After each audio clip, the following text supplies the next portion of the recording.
ಕಾಶ್ಮೀರದ ಸುಂದರವಾದ ಪ್ರವಾಸಿ ಸ್ಥಾನ. ಈ ಸುಂದರವಾದ ಪ್ರವಾಸಿ ತಾಣದಲ್ಲಿ ನಮ್ಮ ಭಾರತೀಯರು ತಮ್ಮ ಪರಿವಾರದೊಂದಿಗೆ ತುಂಬಾ ಸುಂದರವಾದ ಕ್ಷಣಗಳನ್ನ ಕಳೆಯುತ್ತಿದ್ದರು. ಅಷ್ಟೊತ್ತಿಗೆ ಆಗಲೇ ಭಯೋತ್ಪಾದಕರ ದಾಳಿಯ ಕರಿಚಾಯೆ ಆವರಿಸಿತ್ತು. 2025 ಏಪ್ರಿಲ್ 22ರಂದು ನಮ್ಮ 26 ಭಾರತೀಯರನ್ನು ಬಹಳ ಹೀನಾಯವಾಗಿ, ಅಂದರೆ ಅವರ ಜಾತಿ ಲಿಂಗವನ್ನ ಕೇಳಿ ಕ್ರೌರ್ಯವಾಗಿ ಹತ್ಯೆ ಮಾಡಿದರು. हम हिंदू हैं। ये सवाल ये जिंदगी और मौत के बीच की लकीर है।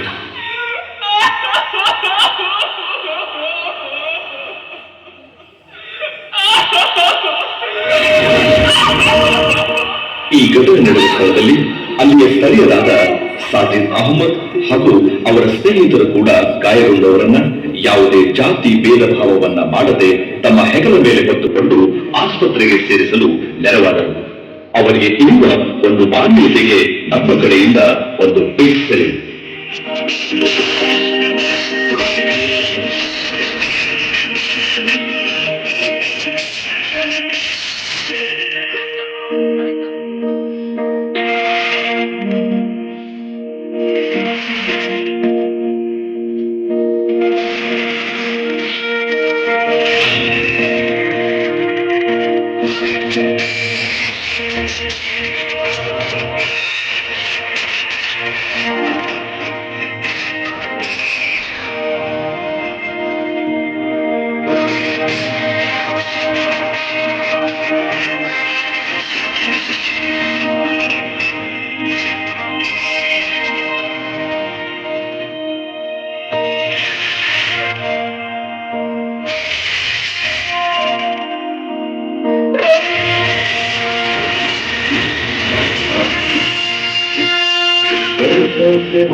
ಈ ಭಯೋತ್ಪಾದಕರ ಒಂದು ಕ್ರೌರ್ಯ ತುಂಬಾ ಭಯಂಕರವಾಗಿತ್ತು. पाकिस्तान जो भाषा समझता है उसी भाषा में पाकिस्तान को समझाने का समय अब आ गया है.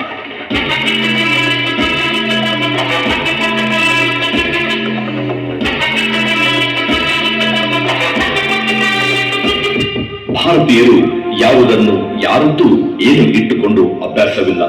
ನಮಗೇನಿದ್ದರೂ ಮರಳಿ ಕೊಟ್ಟು ಅಭ್ಯಾಸ.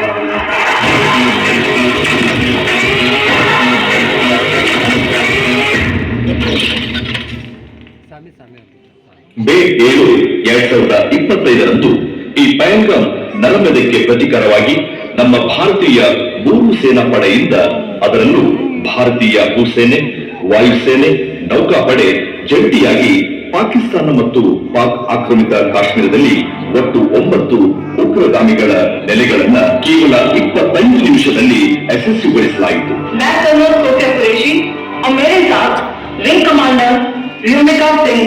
आज आपको 6 से 7 मई 2025 की रात 1:05 से 1:30 बजे के बीच भारतीय सशस्त्र बलों द्वारा अंजाम दिए गए ऑपरेशन सिंदूर के बारे में जानकारी देंगे. हमारे देश की हर माता, देश की हर बहन को और देश की हर बेटी को आज समर्पित करता हूं. ऑपरेशन सिंदूर.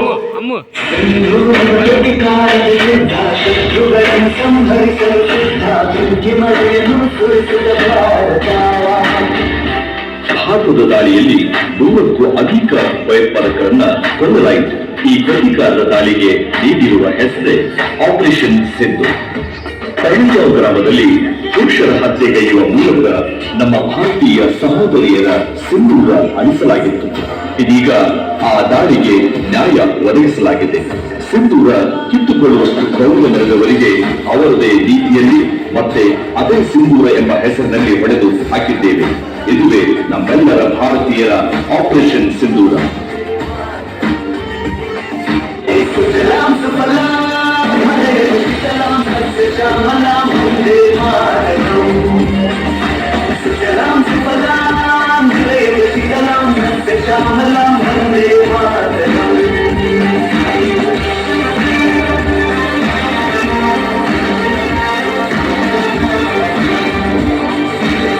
नया हिंदुस्तान है, एक घर में घुसेगा भी और मारेगा.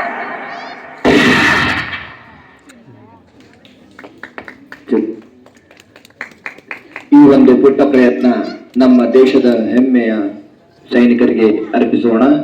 ತಾಯಿ ಭಾರತಾಂಬೆಗೆ ಎಲ್ಲರೂ ಒಟ್ಟಾಗಿ ಜಯಘೋಷವನ್ನು ಕೊಡೋಣ. ಒಮ್ಮೆ ಬೋಲೋ ಭಾರತ್ ಮಾತಾ ಕಿ, ಬೋಲೋ ಭಾರತ್ ಮಾತಾ ಕಿ, ವಂದೇ ವಂದೇ. ದೃಶ್ಯಾವಳಿ ವೀಕ್ಷಿಸಿದಂತಹ ಸಾರ್ವಜನಿಕರಿಗೆ